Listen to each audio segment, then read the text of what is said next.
अस्सलाम वालेकुम रहमतुल्लाहि व बरकातुहू। आप देख रहे हैं टॉप 10 विद GNM और मैं हूं गुलाम नबी मदनी। दुनिया भर से आज की 10 बड़ी और इंतहाई अहम खबरें जिन पर आज हम बात कर रहे हैं। नाज़रीन किराम, आज 5 अक्टूबर 2020 है और आज दिन है पीर का। ये टॉप 10 विद GNM का सुबह का बुलेटिन है। खबरों का सिलसिला आज शुरू कर लेते हैं। जो आज की पहली बड़ी खबर है वो अफगानिस्तान से है। नाज़रीन किराम, बिल आखिर अशरफ गनी तालिबान के सामने झुक गए हैं। अफगान तालिबान से मुलाकात के लिए दोहा आज रवाना हो रहे हैं। अशरफ गनी को अमीर कतर तमीम हमद सानी ने दावत दी है और कतर की हुकूमत के वास्ते से तालिबान के साथ बराह रास्त अशरफ गनी मुलाकात करने जा रहे हैं। इस वक्त दोहा के अंदर कतर के अंदर अमरीकी वजीर दिफा मार्क एस्पर वफद के हमरा मौजूद हैं और अमरीकी सदर डोनाल्ड ट्रंप के मुशीर बराए अफगानिस्तान ज़ल्मे खलीलजाद भी मौजूद हैं। तालिबान और अफगानिस्तान की इंतजामिया के दरमियान 22 रोज हो चुके हैं, मुज़ाकरात नहीं हुए हैं। दोनों जानिब से मुज़ाकराती टीमें मौजूद हैं। कोई भी मुलाकात अभी तक बराह रास्त नहीं हुई है। राब्ता कमेटी बनाई गई थी लेकिन वो भी 5-6 मुलाकातों के बाद दोबारा मुलाकात नहीं कर सकी है। डेडलॉक बरकरार है। रुकावटें दूर करने के लिए अगले 48 घंटे अहम करार दिए जा रहे हैं। अशरफ गनी के साथ अमरुल्लाह साले भी दोहा जा रहे हैं, कतर जा रहे हैं। नाज़रीन काम, ये वही शख्स है जो NDS का साबिक चीफ भी रहा, पाकिस्तान पर हमले करवाने धमकियां देने भी मशहूर रहा है और इस वक्त अफगान तालिबान के साथ मुज़ाकरात में सबसे बड़ी रुकावट भी अमरुल्लाह साले को बताया जा रहा है। और यही वो शख्स है जो तालिबान के इस्लामी सिस्टम पर, जमहूरी निज़ाम के खिलाफ, जो तालिबान शरी इस्लामी निज़ाम लाना चाहते हैं उसके खिलाफ तनकीद भी करता रहा है, बयानात भी देता रहा है।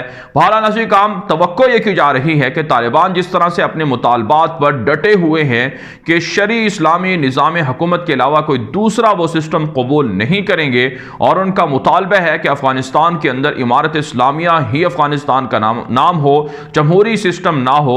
इस पर अशरफ गनी अब तालिबान के सामने झुकने पर तैयार हो चुके हैं और बड़ी पेशरफ्त की तवक्को की जा रही है। नाज़रीन काम, आप जानते हैं अमेरिका और तालिबान के दरमियान 29 फरवरी को मुआहदा हुआ था। 5 से 7 महीने गुजर चुके हैं और अभी तक बाकायदा तौर पर अमलन जिसे कह सकते हैं कि अफगानिस्तान के अंदर तालिबान की हुकूमत नहीं आई है। अगरचे बहुत से इलाकों के अंदर तालिबान की गिरफ्त मजबूत, लेकिन काबुल पर अब भी अशरफ गनी की इंतजामिया हुकूमत कर रही है। अगरचे तालिबान दावा करते हैं कि उनकी मुख्तलिफ सूबों के अंदर गिरफ्त 80 से 90% हो चुकी है, लेकिन फिर भी अशरफ गनी की फौजें बमबारी करती हैं निहत्ती शहरियों पर। बहरहाल नाज़रीन काम, अब तवक्को की जा रही है कि अफगानिस्तान के अंदर एक बड़ी पेशरफ्त होने जा रही है। अशरफ गनी के साथ तालिबान डील करना चाहते हैं, लेकिन जितनी उनकी ताकत होगी, जितना उनका हिस्सा बनता है तालिबान वही हिस्सा देंगे। लेकिन काबुल इंतजामिया के साथ तालिबान किसी भी सूरत इस्लामी शरी निज़ाम पर या इस्लामी निज़ामी हुकूमत पर कंप्रोमाइज़ नहीं करेंगे। बहरहाल अगले 48 घंटों में इसका नतीजा निकल आएगा कि अफगानिस्तान का सियासी मुस्तकबल किस तरफ जा रहा है और दोहा के अंदर इंटर अफगान मुज़ाकरात का जो राउंड है इसमें डेडलॉक दूर होता है या नहीं होता। तालिबान दावा कर चुके हैं कि अगर अशरफ गनी की इंतजामिया मुज़ाकरात के जरिए से इख्तिदार छोड़ने पर तैयार नहीं है तो फिर वो बसौर ताकत भी इख्तिदार से अशरफ गनी को अलहदा कर सकते हैं। इसके अलावा खबर यह है कि अशरफ गनी ने दौरा किया था सुबह पख्तिया का और खबर सामने आ रही है कि इस दौरे के दौरान उन्होंने तालिबान पर शदीद तनकीद की है और कहा है कि तालिबान के पास कोई प्लान नहीं है तामीरात नौ का। वो महज दावे करते हैं, नारे लगाते हैं। हालांकि नाज़रीन काम, आप जानते हैं तालिबान मुख्तलिफ सूबों के अंदर गिरफ्त को मजबूत किए हुए हैं। मुख्तलिफ ममालिक के लोग उनके साथ एग्रीमेंट कर रहे हैं तामीरात नौ की बहाली के हवाले से। बहरहाल ये सियासी तनकीद है जो अशरफ गनी की जानिब से तालिबान पर की गई है। आगे बढ़े नाज़रीन काम, जो आज की दूसरी बड़ी खबर है ये भी दोहा कतर से है। नाज़रीन काम, तालिबान के सियासी दफ्तर से यूरोपीय ममालिक के वफद ने मुलाकात की है। जर्मनी के अहदेदारों ने, नेटो के अहदेदारों ने मुलाकातें की हैं और तालिबान की क़यादत से मुस्तक़बिल में सियासी सफारती ताल्लुकात यूरोपीय ममालिक के साथ रखने पर इत्तिफाक लिया गया है। रिपोर्ट सामने आ रही है जैसा कि डॉक्टर मोहम्मद नईम जो तालिबान के तर्जुमान हैं उन्होंने अपने ट्विटर अकाउंट पर लिखा भी है कि तालिबान के साथ वक्तन फ़वक्तन मुलाकातें हो रही हैं मुख्तलिफ यूरोपीय ममालिक की वफूद की सतह पर और तालिबान क़यादत से इंटर अफ़गान मुज़ाकरात के हवाले से और मुस्तक़बिल के सियासी सिस्टम के हवाले से ब्रीफिंग ली जा रही है।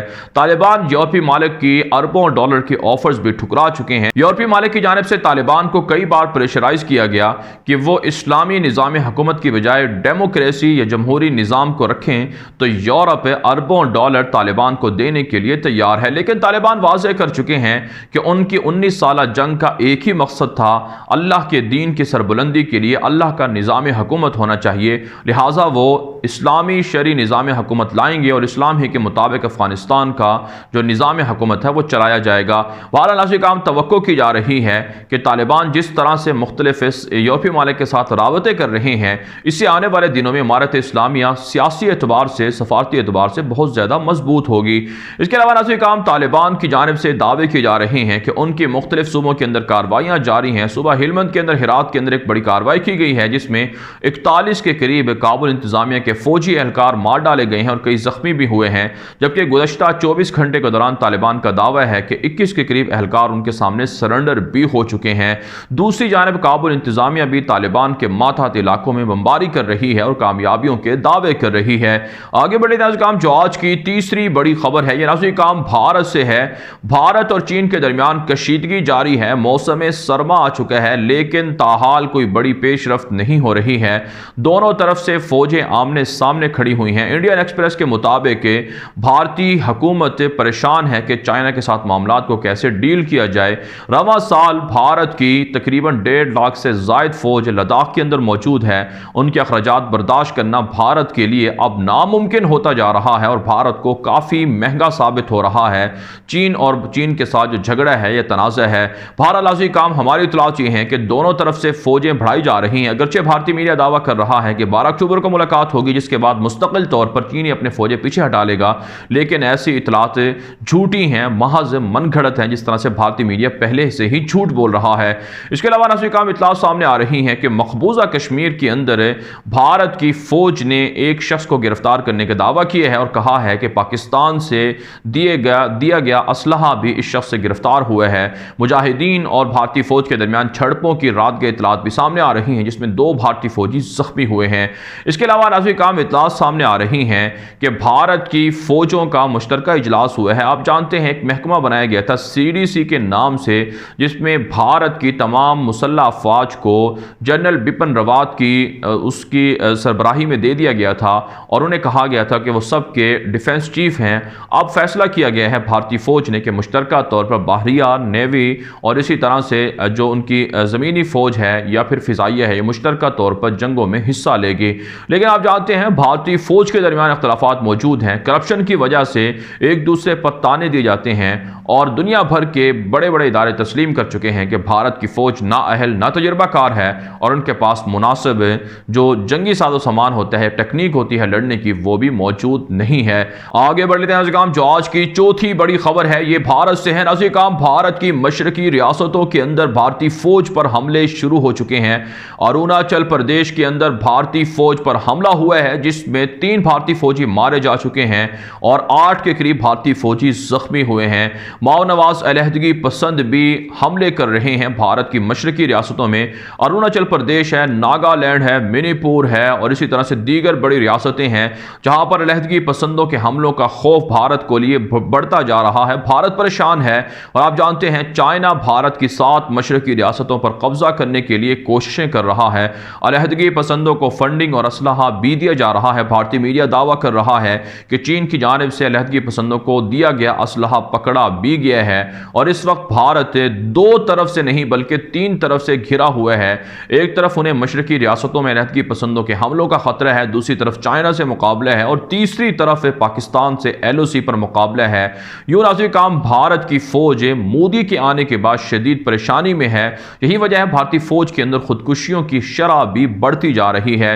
दूसरी जानब काम इत्तलात सामने आ रही हैं कि भारत की फिजाइया के 2 एहलकार जहाज उड़ाते हुए गिरकर मारे जा चुके हैं। इससे पहले भी भारतीय फिजाइया इस तरह की गलतियां करती रही हैं, जिसमें भारतीय जहाज तबाह हुए हैं और भारतीय फौजी अफसरान मारे जाते रहे हैं।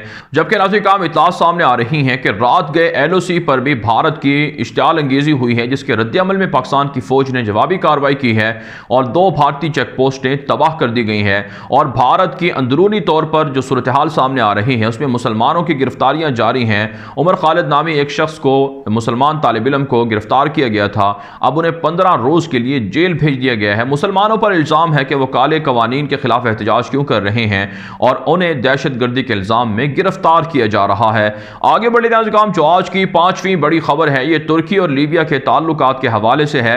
नाज़िर-ए-काम अक़वाम मुत्तहिदा की जानिब से तुर्की और लीबिया के दरमियान समंदरी मुआहिदे को तस्लीम किया गया था, जिसके बाद तुर्की को यह इख्तियार मिल गया है कि वो लीबिया के साथ जुड़े हुए समंदर के अंदर से गैस और पेट्रोल की डीलिंग करके गैस और पेट्रोल के ज़खायर तलाश कर सकता है। मिस्र को, इसराइल को, यूरोप को बहुत ज़्यादा तकलीफ है इस मुआहिदे से, लेकिन अब तुर्की का दौरा किया है लीबिया के मुंतखब सदर फायद अस-सराज ने। वफद के हमरा तुर्क सदर रजब तैयब एर्दोगान से मुलाकात हुई है। तुर्की की जानिब से कहा जा रहा है कि लीबिया की अवाम की भरपूर मदद की जाएगी। बागी हफ्तर और उनके इत्तेहादी, चाहे वह मुत्तहिदा इमारात हो, सऊदी अरब हो या फिर इसराइल या मिस्र हो, उन सब को शिकस्त दी जाएगी। इत्तला सामने आ रही है कि तुर्की अब लीबिया के साथ मजीद नए मुआहिदे करने जा रहा है, जिससे यूरोप की, फ्रांस की, इसराइल, रूस और दीगर ममालिक की जो मुश्किलात हैं उनमें मजीद इजाफा होगा। और तुर्की के सदर रजब तैयब एर्दोगान ने कहा है कि बागी हफ्तर के खिलाफ लड़ने के लिए फायद अस-सराज के इक़्तिदार में रहना होगा, उन्हें इस्तीफ़ा नहीं देना होगा। जिस तरह से खबरें सामने आ रही थी कि वो जल्द इस्तीफ़ा देकर हुकूमत जो है वो दीगर लोगों को मुंतकिल कर देंगे। इस वक्त इत्तलात ये हैं कि लीबिया के मामले पर मराकश के अंदर मगरब के अंदर मुज़ाकरात भी जारी हैं। आगे बढ़े नाज़िर-ए-काम जो आज की छठी बड़ी खबर है, यह आज़रबाईजान और आर्मीनिया के दरमियान जंग के हवाले से है। ताज़ा इत्तलात सामने आ रही हैं कि आज़रबाईजान की 29 शहरी आबादी को सलीबी फौजें हमला करके निशाना बना रही हैं। आज़रबाईजान के सदर ने वार्निंग दी है कि 29 शहरी आबादी को टारगेट ना किया जाए, ये इंसानी जुर्म है और इंसानियत का कत्लेआम है। हम भी सिर्फ फौजियों पर हमला कर रहे हैं। इस वक्त अगरचे आज़रबाईजान का पलड़ा भारी है, लेकिन सलीबियों की मदद के लिए रूस भी मैदान में आ चुका है और फ्रांस भी मदद कर रहा है। कुछ बागियों को भी शाम से लाकर रूस आज़रबाईजान के खिलाफ लड़ा रहा है। जबकि अल जज़ीरा ने रिपोर्ट दी है कि ईरान की जानिब से भी सरहदों पर टैंक और जंगी जहाज पहुंचा दिए गए हैं और ईरान सलीबी रियासत आर्मीनिया का हिमायती है, जबकि आज़रबाईजान जो उनका हम मसलक है उनकी सपोर्ट नहीं की जा रही है। दूसरी जानिब इत्तलात सामने आ रही हैं कि तुर्की की जानिब से आज़रबाईजान की मदद के लिए मजीद फौजें रवाना की जा रही हैं और तुर्की ने वार्निंग दी है कि सलीबी आज़रबाईजान के खिलाफ 29 शहरी के खिलाफ हमलों से बाज रहें। और इत्तलात ये हैं कि 30 साल पुराने कई इलाके जो आज़रबाईजान से छीने गए थे, आर्मीनिया ने छीने थे, उनको वागुजार करवा लिया गया है, आज़ाद करवा लिया गया है। आगे बढ़े नाज़िर-ए-काम जो आज की 7वीं बड़ी खबर है, ये तुर्की से है। नाज़िर-ए-काम तुर्की की जानिब से कहा गया है कि यूनान के साथ जो उनका तनाज़ा या झगड़ा है उसे वो खुद हल कर सकते हैं। बराबरी की सतह पर वो ताल्लुकात को हल करना चाहते हैं, मामलात को बहाल करना चाहते हैं, मामलात को बेहतर करना चाहते हैं, लेकिन यूरोपीय यूनियन, यूरोपीय मालिक इसमें मुदाखलत ना करें। और नाज़िर-ए-काम आप जानते हैं यूनान के साथ है जो तुर्की की कशीदगी है उसे 2 माह होने वाले हैं और यूरोप जानबूझकर यूनान को असलहा भी फरोख्त कर रहा है और यूरोप यूनान को भड़का रहा है कि वो तुर्की के खिलाफ हमला कर दे। दूसरी जानब काम इत्तलात सामने आ रही हैं कि फ्रांस के अंदर जो मुतनाज़ा कवानीन बनाए जा रहे हैं मुसलमानों के खिलाफ, इस पर फ्रांसीसी मुसलमानों ने फ्रांसीसी सलीबी सदर इमानुएल मैक्रोन को कहा है कि वो दहशत गर्दी के नाम पर इस्लाम और मुसलमानों को निशाना ना बनाएं। यह नफरत अंगेजी है, तासुब है, शिद्दत पसंदी है। तुर्की की वजारत खारजा की जानिब से भी फ्रांस के मुतनाज़ा कवानीन की शदीद मजम्मत की गई है और कहा है कि इससे अमन नहीं बल्कि बदअमनी पैदा होगी। नाज़िर-ए-काम आप जानते हैं फ्रांस के अंदर मुसलमान खवातीन के लिए हिजाब पहनने को बैन किया जा रहा है। इसी तरह से मुसलमानों को जो उनकी दीनी अक़दार हैं उन पर अमल करने से रोकने के लिए नए नए कवानीन लाए जा रहे हैं। मसाजिद को वीरान करने के लिए मुतनाज़ा कवानीन का सहारा लिया जा रहा है। अफसोस की बात यह है कि सऊदी अरब और दीगर किसी भी इस्लामी मुल्क की जानिब से या OIC की जानिब से फ्रांस को तनकीद का निशाना नहीं बनाया गया है और फ्रांस से एहतजाज नहीं किया गया है कि वो इस तरह के कवानीन से बाज रहे। आगे बढ़े नाज़िर-ए-काम जो आज की 8वीं बड़ी खबर है, नाज़िर-ए-काम इसराइली वज़ीर दिफा बेनी गेंट्स की मुलाकात हुई है वीडियो लिंक के जरिए से बहरीन, मुत्तहिदा अरब इमारात और सऊदी अरब के सहाफ़ियों से, और उन्होंने इंटरव्यू दिया है और कहा है कि इसराइल की जो अरबों से डील है इसका मकसद और हदफ ईरान को टारगेट करना है, ईरान के खिलाफ मुश्तरका तौर पर लड़ाई करना है। जबकि नाज़िर-ए-काम आप जानते हैं Benny Gantz blue and white party के जिम्मेदार हैं, सरबराह हैं और ये नेतन्याहू के बाद गोया के 50% इख्तियार के जो इख्तियारात हैं उसके मालिक हैं और इनके दरमियान एग्रीमेंट भी है कि 1.5 साल तक 18 महीनों तक नेतन्याहू वज़ीर आज़म रहेंगे, उसके बाद बेनी गेंट्स वज़ीर आज़म बनेंगे। और इसी बेनी गेंट्स ने अपने इंटरव्यू में यह भी कहा है कि तुर्की मशरिक़ वस्ता के अंदर बदअमनी को हवा दे रहा है, लेकिन बदकिस्मती ये है कि नेटो का तुर्की हिस्सा भी है, इसलिए यूरोपीय मालिक और इसराइल इनके खिलाफ कोई एक्शन नहीं ले पा रहा है। और यूरोप से मुतालबा किया है बेनी गेंट्स एजेंट्स ने कि तुर्की को घेरने के लिए, तुर्की के इक़दाम को रोकने के लिए तुर्की के खिलाफ मुश्तरका हिकमत अमली अपनाई जाए और तुर्की पर प्रेशर बढ़ाया जाए। इससे आप वाज़ेह तौर पर समझ सकते हैं कि सलीबी यहूदी और उनके इत्तेहादी अरब भी तुर्की की हुकूमत को, तैयब उर्दगान को हटाने के लिए किस तरह से मुत्तफिक हो चुके हैं। ऐसे में मुसलमानों की जिम्मेदारी बनती है कि वो तैयब उर्दगान का, तुर्की का साथ दें ताकि मस्जिद अक्सा की हिफाजत की जा सके और मशरिक़ वस्ता के अंदर अमन व अमान कायम किया जा सके। आगे बढ़े काम जो आज की 9वीं बड़ी खबर है ये अमरीका से है। अमरीकी सदर डोनाल्ड ट्रंप कोरोना वायरस से मुतासर हैं। इस वक्त वो फौजी अस्पताल के अंदर मौजूद हैं। जब मैं ये वीडियो रिकॉर्ड कर रहा हूँ उस वक्त खबर सामने आई है कि डोनाल्ड ट्रंप आज के दिन अस्पताल से डिस्चार्ज हो जाएंगे और उनका एक वीडियो बयान भी सामने आ रहा है जिसमें उन्होंने कहा है कि वो कोरोना से बेहतर हो रहे हैं, उनकी हालत ख़तरे में नहीं है और जल्द वो अपनी इंतखाबी मुहिम शुरू कर देंगे। जबकि नाज़रीन काम अमरीका के माहिरीन का दावा है कि ट्रंप कोरोना वायरस के नाम पर इंतखाबात में हमदर्दियाँ समेटना चाहते हैं और कुछ खबरें तो ये भी मौसूल हो रही हैं कि शायद ट्रंप कोरोना वबा की आड़ में जो इंतखाबात हो रहे हैं उन्हें मौखर करना चाहते हैं। बहरहाल नाज़रीन काम इस वक्त अमरीका का जो सियासी माहौल है वो कशीदा बताया जा रहा है और अमरीका के जो ट्रंप के जो मद्दे मुकाबिल हैं जो बाइडन, उनकी मकबूलियत में इजाफा हो रहा है। दूसरी जानब अमरीका से खबर यह है कि रूस के साथ एटमी हथियारों और दीगर हथियारों की तखफीफ के हवाले से आज बाकायदा रूस और अमरीका के दरमियान मुज़ाकरात भी हो रहे हैं। आप जानते हैं रूस पर इल्ज़ाम है कि वो अमरीकी इलेक्शन में मुदाखलत करते हैं और इस वक्त भी मुदाखलत करके ट्रंप को जितवाना चाहता है।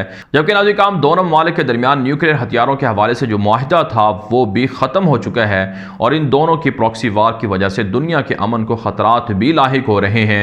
आगे बढ़े नाज़रीन काम जो आज की 10वीं बड़ी खबर है ये जर्मनी से और बेलारूस से है। ताज़ा इत्तला सामने आ रही हैं कि जर्मनी के अंदर यहूदियों की इबादत खाने सिनेगॉग पर हमले के मुजरिम को गिरफ्तार कर लिया गया है। यहूदियों के खिलाफ जर्मनी के अंदर नफरत अंगेजी बढ़ रही है, यहाँ तक कि जर्मनी की पुलिस के अंदर भी दर्जनों ऐसे पुलिस एहलकारों को मुअत्तल किया गया है जो यहूदियों के खिलाफ थे, हिटलर के नजरियात से मुतासर थे। आप जानते हैं जर्मनी के अंदर, यूरोप के अंदर बेशुमार यहूदी मौजूद हैं। इनको वहाँ से निकालने के लिए वहाँ के जो ईसाई हैं या वहाँ की जो अवाम है वो शदीद नफरत करती है यहूदियों से, इसलिए उनके खिलाफ ये हमले भी होते हैं और पुलिस तक के लोग भी यहूदियों से नफरत करते हैं। जबकि नाज़रीन काम बेलारूस से खबर यह है कि हज़ारों लोगों ने मुजाहरा किया है। बेलारूस के जो डिक्टेटर सदर हैं उनके इस्तीफे का मुतालबा किया जा रहा है। 2 माह हो चुके हैं, यूरोपीय यूनियन की जानिब से पाबंदियां भी लगाई जा चुकी हैं, अमरीका अभी पाबंदियां आयद कर चुके हैं, लेकिन रूस की जानिब से बेलारूस के डिक्टेटर सदर को सपोर्ट किया जा रहा है। बहरहाल नाज़रीन काम दुनिया भर से थी आज की 10 बड़ी खबरें। इन खबरों के हवाले से आपकी क्या राय है? अपनी राय कॉमेंट के जरिए से जरूर हम तक पहुंचाएं। मजीद खबरों के लिए आप हमारे ट्विटर अकाउंट्स दुनिया मेरे आगे और गुलाम नबी मदनी फॉलो कर सकते हैं। आज के लिए इतना ही, इजाजत दीजिए। अल्लाह हाफिज।